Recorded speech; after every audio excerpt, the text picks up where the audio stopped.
so this is it. So pretty much the gist of what we're gonna go through here now is that they essentially say here that we had these two great beta weekends in March 17 and 24, and there was a lot of feedback that players provided them, both from things in the game they didn't like, things with the characters they didn't like, things with the progression system they didn't like, you know, whatever, right? And I think first of all, the first thing I'd probably say about this is that this shows an extremely responsive side in Blizzard.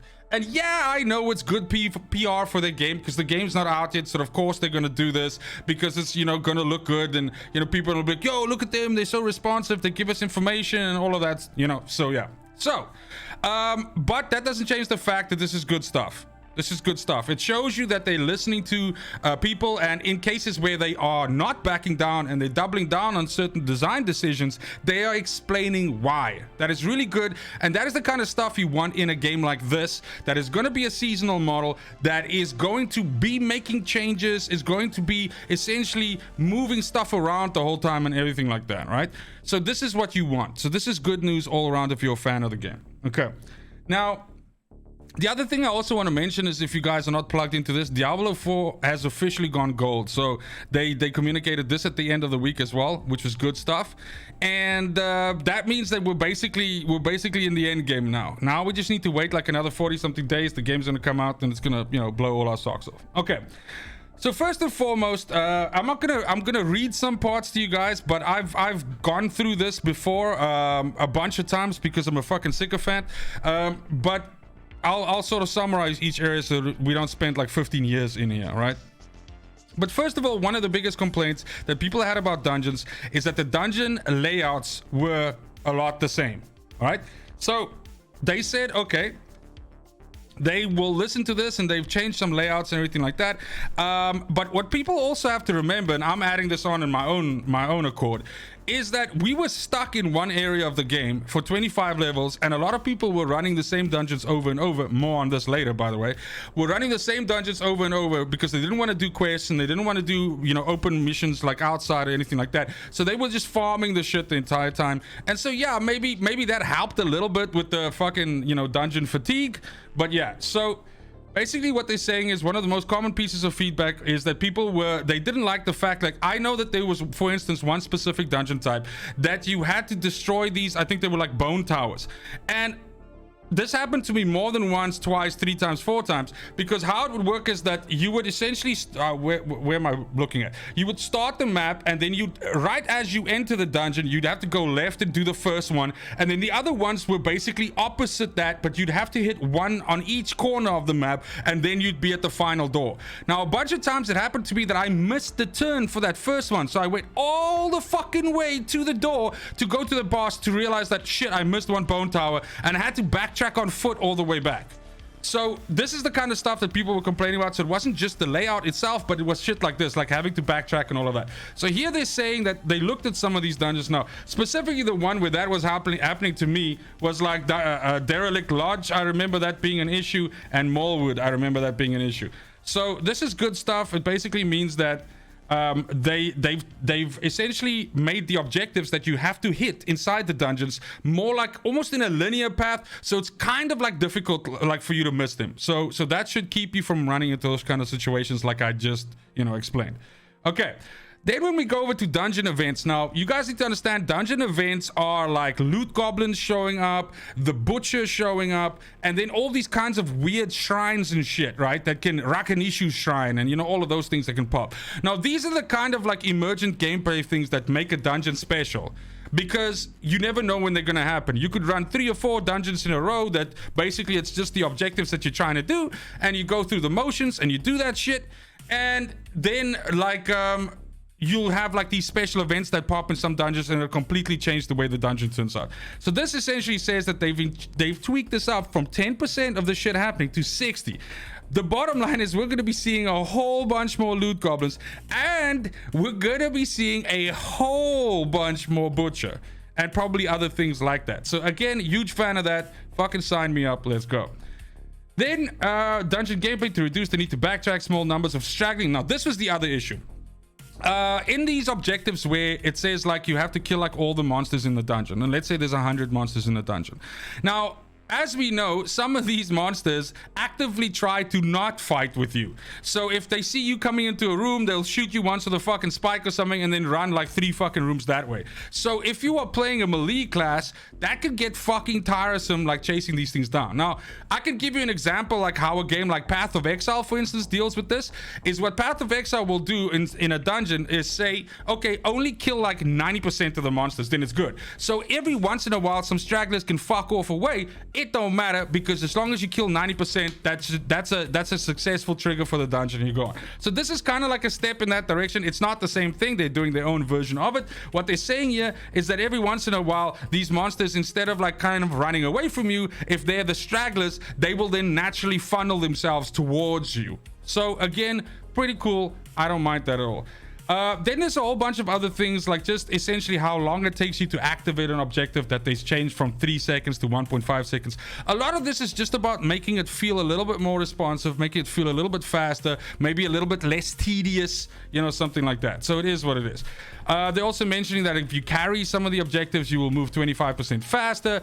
So all doors will now generate a mini-map ping. So they're doing a lot of things to kind of like make it so that like whatever was frustrating a lot of people about doing dungeons seems to now, you know, not really be a thing anymore. What's up, Birds, man? Welcome to the stream, dude. And Bo, same to you, man.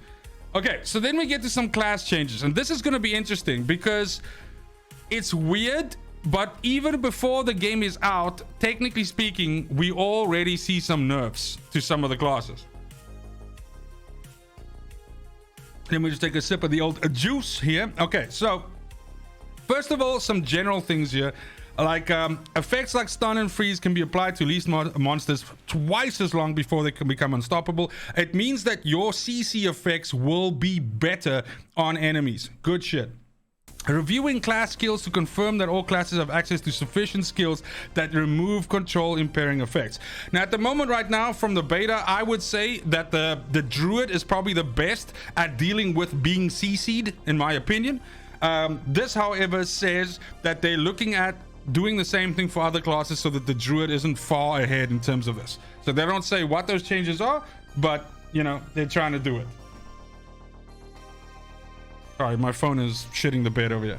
Okay, and then lastly, they say many legendary powers have had the updates to their effectiveness. So some of these legendary powers might have felt a little bit underwhelming, right? And they're obviously looking at this. Okay, so let's get into the actual classes themselves. First of all, we have the Barbarian. A flat 10% passive damage reduction has been added for the Barbarian class. That's basically a 10% damage nerf to the Barbarian. And this is because the arsenal system is so powerful. At least in my opinion, this would be the reason for them doing this. Those of you that made it to the podcast with me and Ben, this is something that was actually, we discussed at great length. And so this is just, I would imagine this is already them looking forward to like late game with the Barbarian and just reining in some of the damage that the Barbarian can push out due to the fact that you have access to more legendary affixes than any of the other 4 classes. Okay, and then Whirlwind now deals more damage but consumes more fury. Good. I was super happy with the damage that Whirlwind was pushing out, and unless you built your build well for it, then you would have to manage fury. This is going to make that even more important, that you manage your fury and the build up of it, as well as, you know, sustaining that, right? This also means it does more damage, so, you know, fucking winning.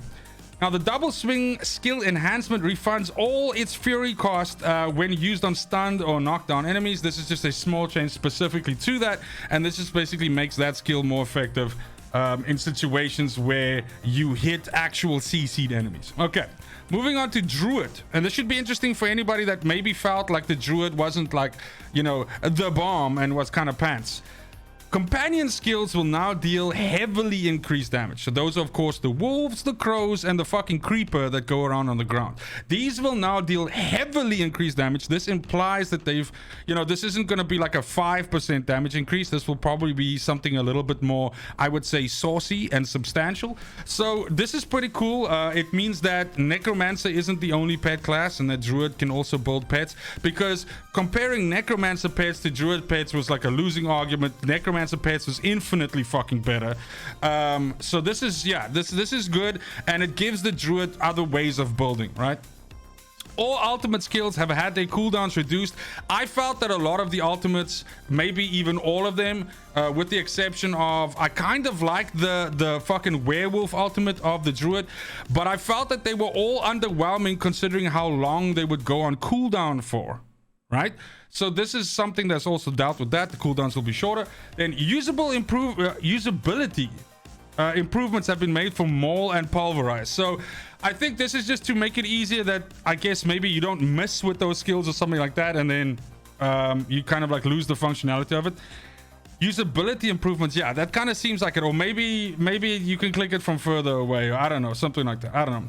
Using a non-shapeshifting skill will transfer a Druid back into their human form. Okay, cool. So this means that when you are using shapeshifting skills, you are changing, but as soon as you use a non-shapeshifting skill, you will shapeshift back. So it's just the yin and yang. I don't think that's a big deal, by the way. That's kind of, you know, who gives a fuck.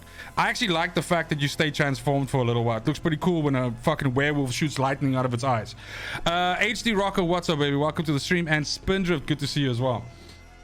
Then we have the Necromancer. Now here's some of these nerfs that I was talking about.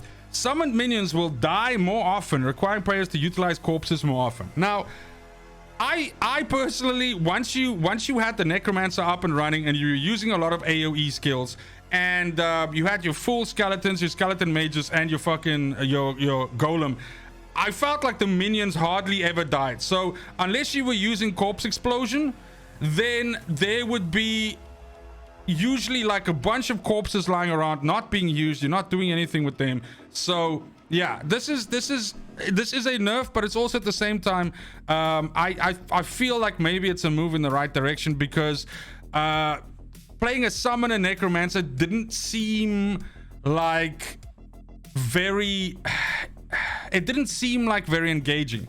That's one of the reasons, you guys that watched my video on the different classes and how I rated them, that's one of the reasons why I rated the Necromancer so low, because to me that's just not very fun. Like summoning all your stuff one time and then essentially just walking from one side of the map to the other side. There's no emergent gameplay, there's no interactivity, and unless, like I said, unless you are doing corpse explosion, then yeah. So this is, in my opinion, I know this was super not controversial, but people were complaining about this on Twitter like fucking, you know, hotcakes.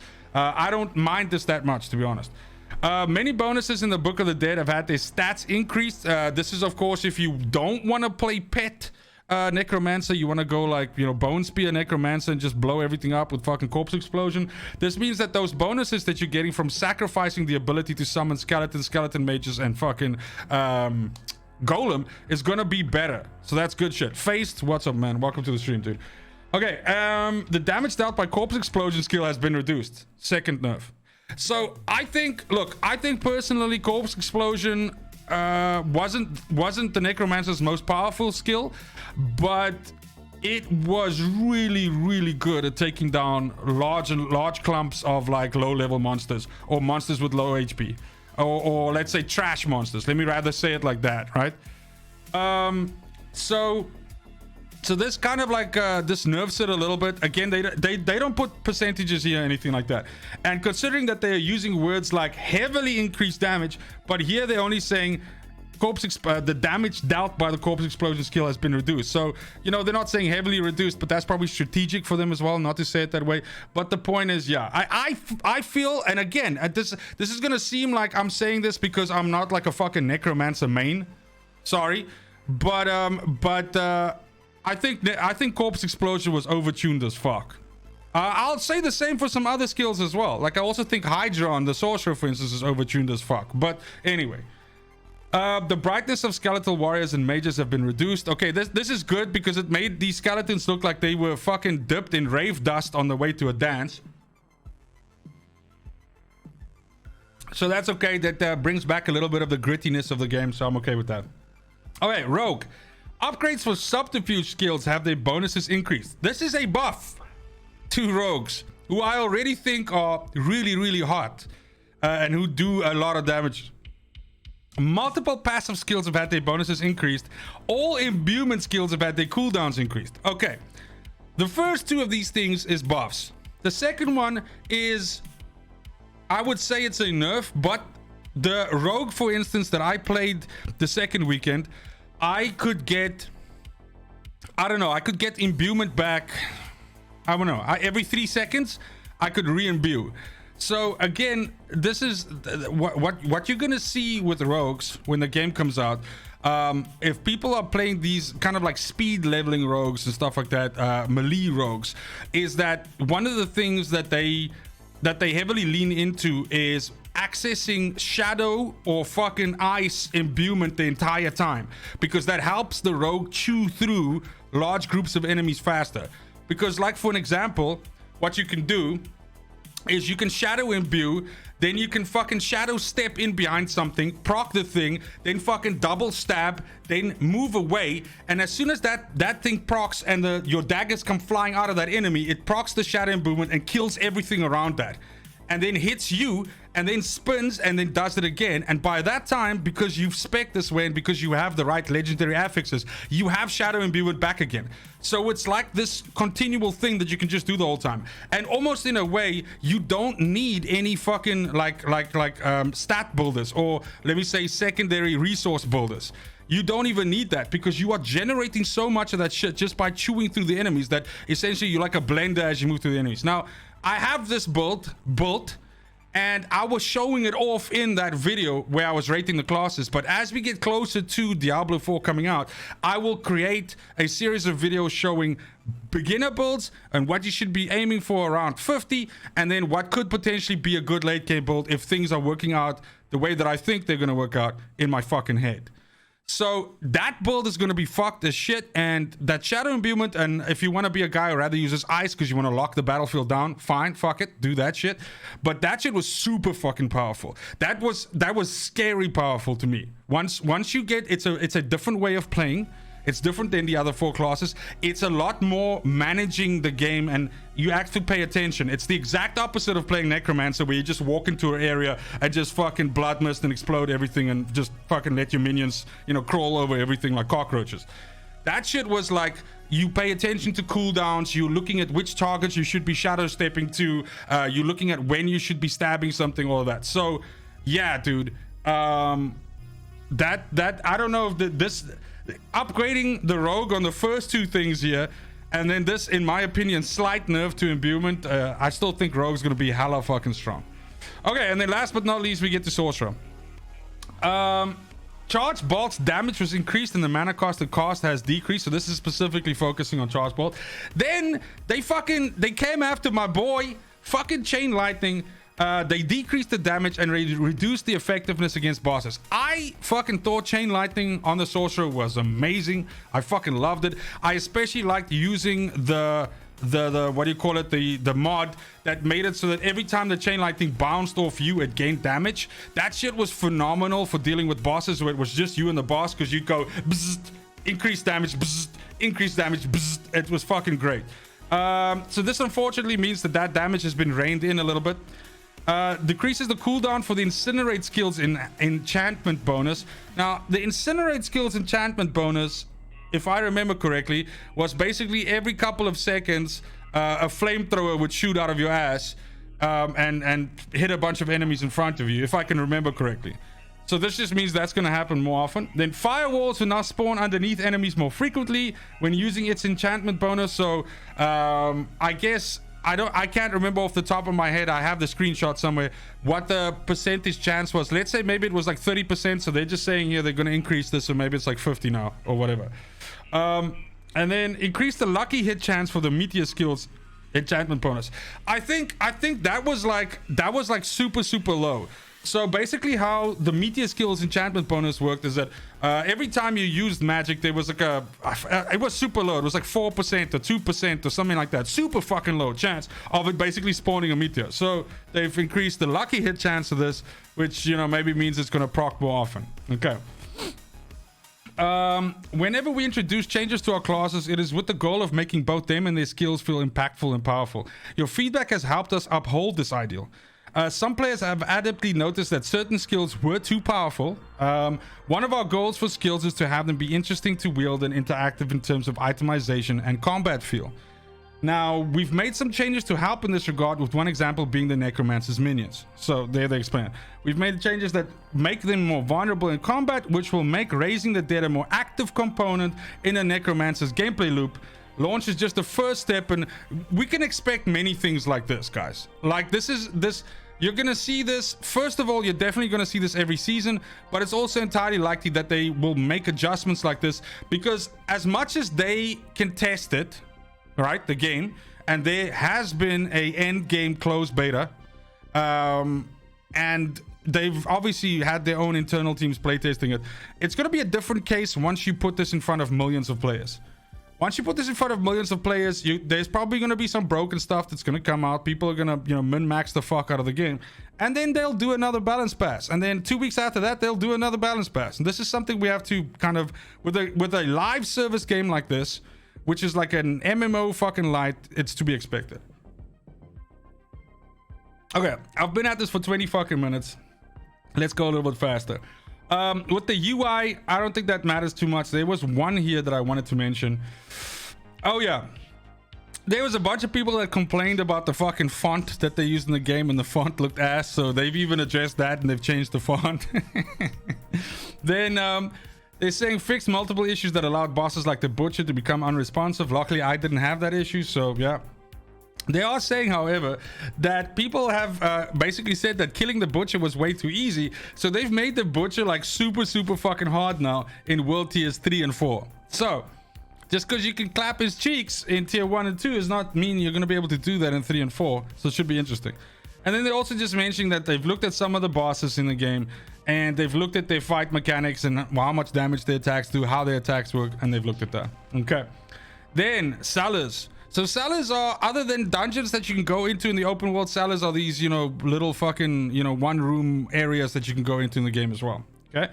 Now they're saying they're increasing the chance for dungeon events to occur in cellars. So I don't know if you guys knew this or not, but you could before have like the Butcher fucking spawning in like a cellar. That can happen. It didn't happen to me, but that can happen. So this is increasing the chance of these dungeon events, but that could be anything as well. It could be a loot goblin, it could be Rakanishu, you know, it could be fucking, you know, Infinity Tower, whatever the fuck.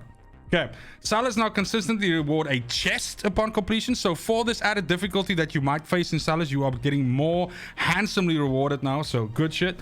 And then they're saying that they fixed an issue where these were marked as complete prematurely, and then they also fixed an issue where guaranteed elite monster would be absent from a cellar. So sometimes you would go into a cellar and you were supposed to fight a specific mob in there, and it was just fucking gone, right?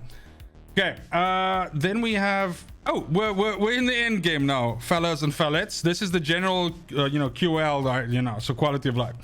So they're saying that fixed an issue where players could increase attack speed by move canceling attacks early. This is a big thing. People figured this out. Certain classes were better at doing it than others, but yes, you could move cancel, and that would allow you to get more than the amount of attacks per second that you were supposed to get. And so they've looked at this. Secondly, they fixed an issue where characters weren't immune and untargetable after loading into an area. So this just, you know, means that you could get outright, killed or something like that as you come into an area. And of course, there's a certain amount of like immunity and stuff as soon as you come out like of a dungeon or something like that, so you don't just get flattened, you know, immediately. And the last one, this is a big one. This is a big one, and we're probably going to spend a few minutes talking about this one. But this is the reset dungeon button has been disabled. Now, some of you that played the beta probably leveled all of your characters by playing the missions, playing, you know, the quests, going and doing, you know, the things you had in your quest log and stuff like that. I played both beta weekends, and I eventually got tired of these quests, and I was looking for the most efficient way to essentially level. Now, open world quest was really efficient, but what was also really efficient is finding a dungeon that had really good density and then just running that over and over. And this was super easy to do in the beta, because all you would do is you would kill all the enemies and then you would reset the dungeon from the fucking little context menu, and then you could go again. So you had almost no downtime. But I want to ask you, how many of you played hardcore in the beta? Because the reset dungeon button made it so that you never actually had to die, especially in a dungeon in the beta. Because what you could do is, as soon as you saw that you were in deep shit, you could just reset the dungeon and it would take you out of danger. Now, this is of course a big problem because it removes, you know, the inherent danger that comes from playing a hardcore. It trivializes the inherent danger that comes from playing a hardcore class. Now, so this change to me is it's dealing with two things. First of all, they don't want people to just sit in one dungeon and farm their way all the way to 100. Now, I understand that some people might be upset about this and say, hey, if that's what I want to fucking do, then that's how I want to play the game. It is what it is. The point is, there's going to be over 100 and what is it, 30 or 20 or whatever fucking dungeons in the game. And how this works is, up until the point when you get to a level 100, you can't reset dungeons. But once you are able to, maybe it's not a level 100, but once you are able to run nightmare dungeons, then with the use of sigils, you will be able to reset these dungeons as much as you want to your heart's content. But the other reason, as mentioned, that they're also doing this is just to keep people that are playing hardcore from essentially abusing the system and never actually being in any danger. So I think this is okay change. I don't mind it, but this was a big one. This people complained about a lot. So yeah, I mean, you guys need to, we spent like about 25 minutes looking at this now. You guys need to let me know what you think about it. What are you, I already see some comments. Faced, I think you said that this is making you rethink whether you want to play a necromancer. I think it's a little bit early to tell. I think it's important that for a lot of these things, we don't like have like a knee-jerk reaction and go, well, oh my god, the fucking game is ruined now. But yeah, I do also think we have to see what this means. And what this means is we have a very responsive studio from the looks of it here now, who are actively looking at the feedback that they're getting and bringing that feedback into the game systems, right? And whether that translates through to live, I can't predict that, but this would certainly indicate that that would be the case, that we will have this kind of, and I think you could actually go even more detailed with this. If we're going to talk about damage numbers and things like that, I always prefer actual numbers. I prefer percentages and all of that stuff, but I feel like that's also something that I'm not going to fucking nitpick about now and whatever. So yeah, so those are the patch notes. Even though it's not like we can jump back into the game and play it now, but that's essentially what we can expect once it's go time and the game launches on the 6th for a lot of people, or on the 2nd if you pre-order.